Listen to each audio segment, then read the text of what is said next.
Cape Town, a city of breathtaking beauty, where mountains meet the sea and vibrant neighborhoods pulse with life, harbored a dark secret in the 1990s, a time when shadows seemed to grow longer with every rainfall. The Cape Town Strangler, as he became known, stalked the city's rain-soaked streets, leaving a trail of fear and sorrow in his wake, preying on the vulnerable when the city was at its most silent. His reign of terror, spanning several years, remains a chilling reminder of the darkness that can lurk beneath the surface of even the most picturesque places, haunting the memories of those who lived through it. The city, usually alive with the sounds of life and laughter, held its breath each time the heavens opened and rain began to fall. The steady drum of raindrops on rooftops became a sinister metronome, counting down to another potential tragedy, as anxiety gripped every household. The killer's crimes, as brutal as they were baffling, left an indelible mark on the city's psyche, a scar that endures in the collective memory of Cape Town. The victims, all women, were united by their vulnerability and the circumstances that forced them onto the streets after dark. They were mothers, daughters, sisters, working the streets to survive, their lives often marked by hardship, desperation, and the constant search for hope in a harsh world.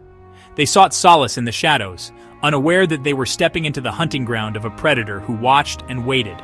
He would choose his victims carefully, exploiting their need for anonymity and the secrecy of their nightly routines. Rainy nights provided the perfect cover, the downpour washing away potential evidence and shrouding his movements in a veil of obscurity and silence. Each victim represented a life tragically cut short, their stories left untold, their absence a gaping wound in the lives of those they left behind, forever missed. His method was cold, calculated, and terrifyingly efficient. The killer would strangle his victims, leaving their bodies discarded in secluded alleyways or desolate open spaces, grim discoveries often made by chance encounters on rain-soaked mornings. His crimes bore the hallmarks of a chillingly organized mind, each murder meticulously planned and executed. The lack of DNA evidence, a rarity in those days, compounded the mystery. He moved like a phantom, leaving behind little more than the chilling echo of his crimes. The city held its breath, united in fear and desperate for answers that seemed frustratingly out of reach.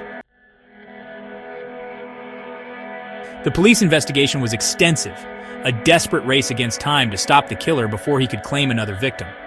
Every available resource was mobilized, and the city held its breath, hoping for a breakthrough.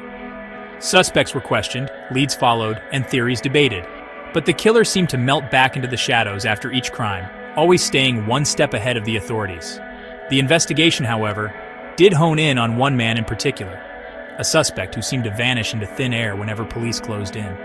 Despite promising leads and the tireless efforts of investigators, the case remains unsolved to this day, leaving behind a trail of unanswered questions. The passage of time has done little to diminish the horror of the crimes or the profound sense of loss felt by the victims' families, who still seek closure. The Cape Town Strangler, forever shrouded in an enigma of his own making, serves as a chilling reminder that some mysteries may never be solved, haunting the city to this day.